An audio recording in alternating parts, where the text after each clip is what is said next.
Sony has decided to end physical disc production.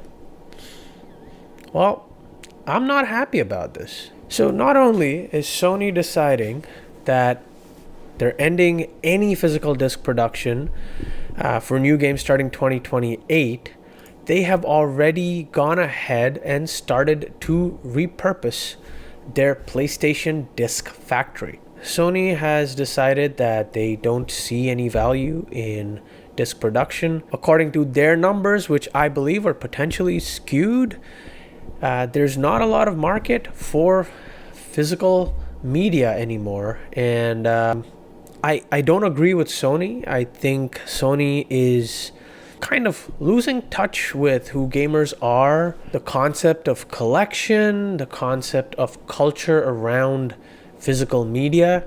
They were the company that pioneered in building physical media, and that very company is now deciding that they don't want to do that anymore, and they've gone so far ahead to already repurpose their factories. Now, how do we deal with this sort of a world going forward, right? I have a few ideas which I will cover later on in this video.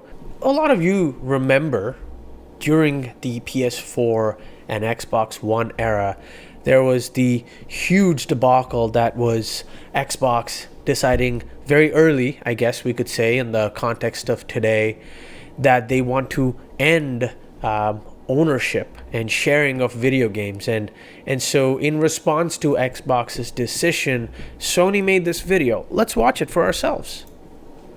This is how you share your games on PS4.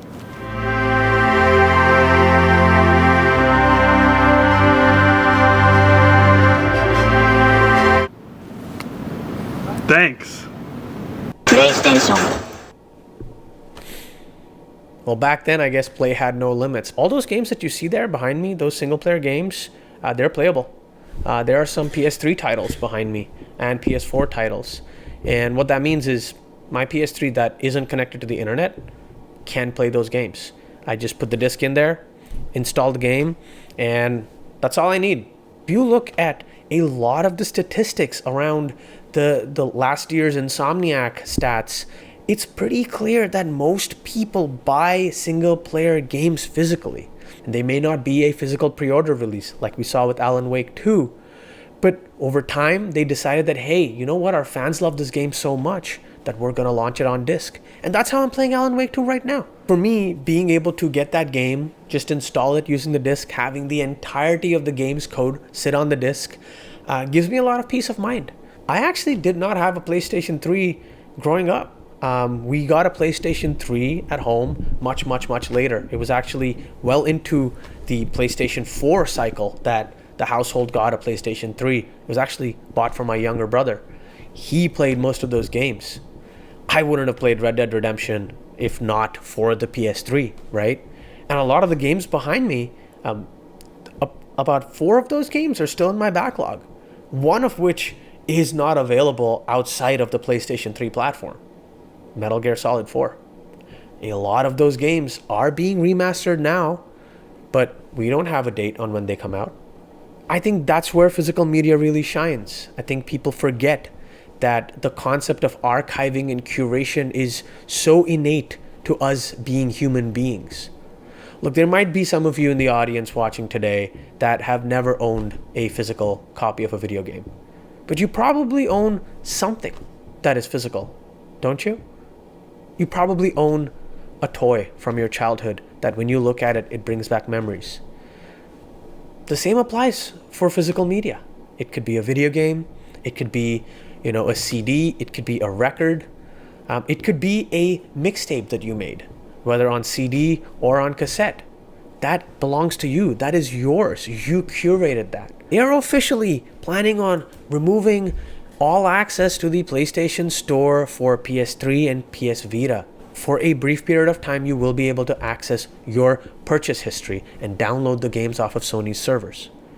But again, you can only do that while Sony decides it's financially feasible to host those servers and keep them running. Grand Theft Auto 6, the game that a lot of gamers are waiting for, is not coming to disc. There's probably not going to be a map. There's probably just going to be a code. Sony has done this with the collector's editions. The reason I went and purchased Spider-Man Launch Edition as opposed to the collector's edition, outside of not wanting to spend the collector's edition money for that, was simply because the Launch Edition actually had the disc with the game. As of the PlayStation 3 era, we lived good. Believe it or not, a lot of the games would just run off of this disc. That's what's crazy. Let me straighten that out.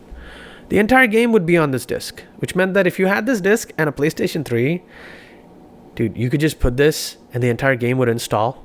Some games would just play off the disc too. You wouldn't even need to install them. You could have a base PlayStation 3, put the disc in and play, and you're good.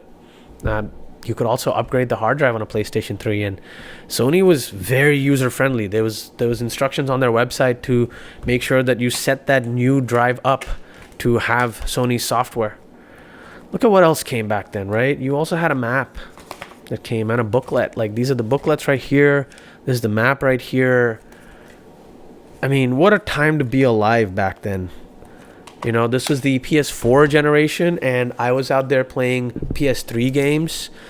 Because in every generation, there's a lot of games that release where either the games aren't appealing enough, or in the financial situation I was in, they weren't appealing enough to purchase, you know, the current gen games. And so you would go to the used market and you would purchase something there. And culturally, I don't think if this existed digitally only, I don't think there would have been the kind of demand that led to the eventual re-release of Red Dead Redemption 1. Keep in mind, when Red Dead Redemption 2 released, it was again a console-only release. And you couldn't play Red Dead Redemption 1. Now, I don't want to get into the side of the dark side of the physical market, right? Yes, you know, when there's a used market and there's limited supply, there are people that are using it unfairly. But even then, it is still cheaper purchasing games used, especially physical games. Let me give you an example. Assassin's Creed Shadows. Let's take a look at this game. We're on PlayStation's own website, and if I want to purchase the standard edition, this is the base game, it's $70. I probably won't play this game if it means paying $70, right? But if I was to purchase the same game for the PlayStation 5 on eBay, look at that, $24. $24 is probably the amount that I would be willing to pay to experience this game created by the developers at Ubisoft. It's not to knock on this game. It's just that a lot of times we have other newer titles that we set aside a larger amount of money for. And so when we do that, there's usually a smaller budget left for a secondary game. As a consumer, you get lower prices. For developers, it gets the game into more people's hands. And with more feedback, developers can take that feedback for the next game. Having physical media is just better, man. Just having that option, having options in general is just better. And the funny thing is, Sony knew this. Sony knew when they made this video that having options is a good thing. This is a video from 13 years ago. Given this uncertainty, I want to put forward a framework. Let's call it that. I want to put forward a framework towards ownership. Okay, let's start with platforms. Among these platforms, PlayStation and Xbox are what we call closed platforms. What that means is it's a platform where Sony and Microsoft are the only ones, respectively, making and selling games. So you don't control the hardware, you don't control the software. They decide the terms of ownership for both the hardware and the software. PC is an open platform. Have the hardware side, have the software side. Between these two, you have, again, like I said, no control over the hardware for PlayStation and Xbox, and you do have control over the software as it pertains to PC. This video is about consoles. What can you do here to essentially take back a level of ownership? One, when it comes to hardware, there's no way to put it, build a PC. I'm going to say build or buy a PC, right? Owning this hardware, allows it where you decide exactly what your hardware is and you decide what you want to run on it.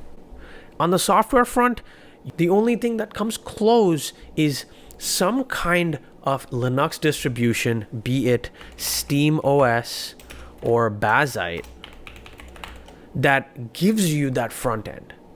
I have the Steam Deck right here. All right, I'm going to go back so you can see what the homepage looks like. As you can see, Steam, I guess Valve has done a fantastic job of making a UI. This is just Steam in big picture mode. If it looks familiar to you, this is just Steam in big picture mode. But think of it as just running Steam in big picture mode when you boot up the system. People, including myself, have gone ahead and run some version of SteamOS, right? Like either if it is the version that has been ported or forked from Valve's repository or Valve's like ISO image for the Steam Deck, or be it Bazite or Chimera OS. Bazite especially has been my favorite because they essentially have an official release here where they've gone ahead and made a very, very, very similar operating system to what it's like on the Steam Deck. When the console turns on, it boots straight into that big picture mode. I have here a GPD win. GPD, for those who don't know, it's a company from Hong Kong that has been making handhelds for a very long time. By default, all of these come with Windows, running stock Windows, but just like any other computer, you can install anything you want on it. It booted in. There's nothing else there. It just boots straight into SteamOS. And again, you can control everything with the controller.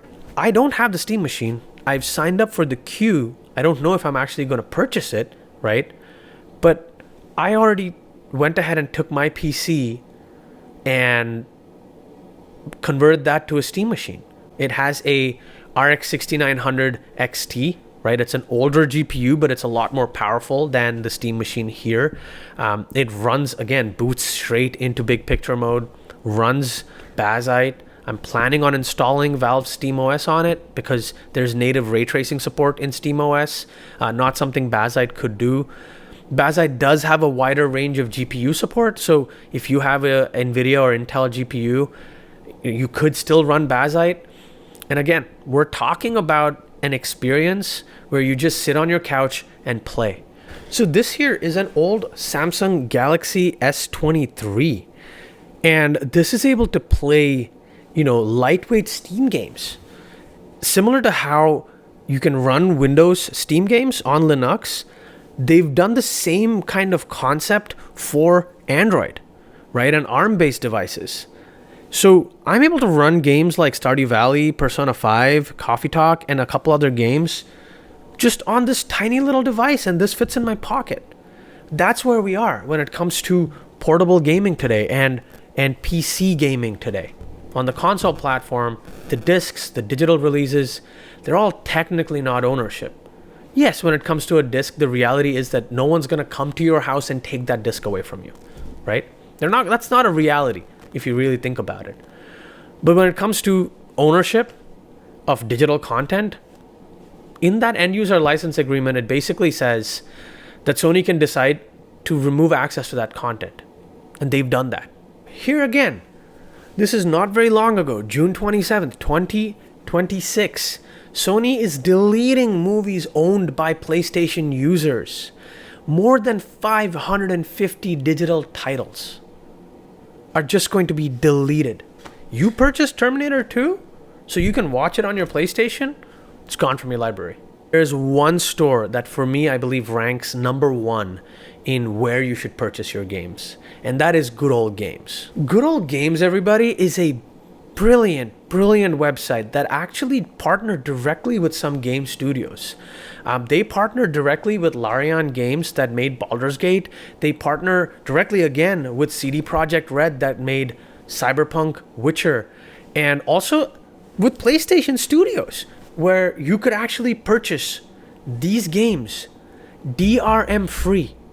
Let me emphasize that. DRM free. DRM, everybody, for those who don't know, stands for Digital Rights Management, right? When you purchase a game on Steam or on Epic, that DRM, that software DRM, is what allows the company to say, hey, here's a license to the game and here are the terms and conditions of your ownership, or rather your rentership to this game. There are a couple of Steam games that don't have DRM, which means the developer essentially said that, hey, if you purchase this game, you can play this DRM free, right? There is Steam DRM, and the enforcement of Steam DRM varies from title to title. But if you purchase a game here on GOG, not only do you get to just download this game and play it through the GOG Galaxy app, right? There's a front end that they have that makes it simple for you to just see all your games in one place. You can even import game progress from other places, like, again, Xbox and PlayStation. You can pretty much forego all that, right? You can say, hey, I don't want to go to GOG Galaxy. I don't want to download this app to manage my games and updates. You can just download the entire installation files. Like, you could just go to your library through the website, download the entire installer for these games, and then install it on your system. You can set it up where on your Steam Deck, you can download games using GOG Galaxy and set it up where it just shows up in its own category in Steam Big Picture mode. No internet required.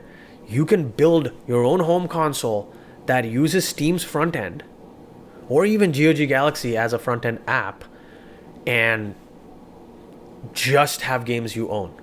Think about that. I know it's not the same, right? Like, I talk about the life cycle of this disc, right? This disc was owned by somebody else. They made a lot of memories with this disc.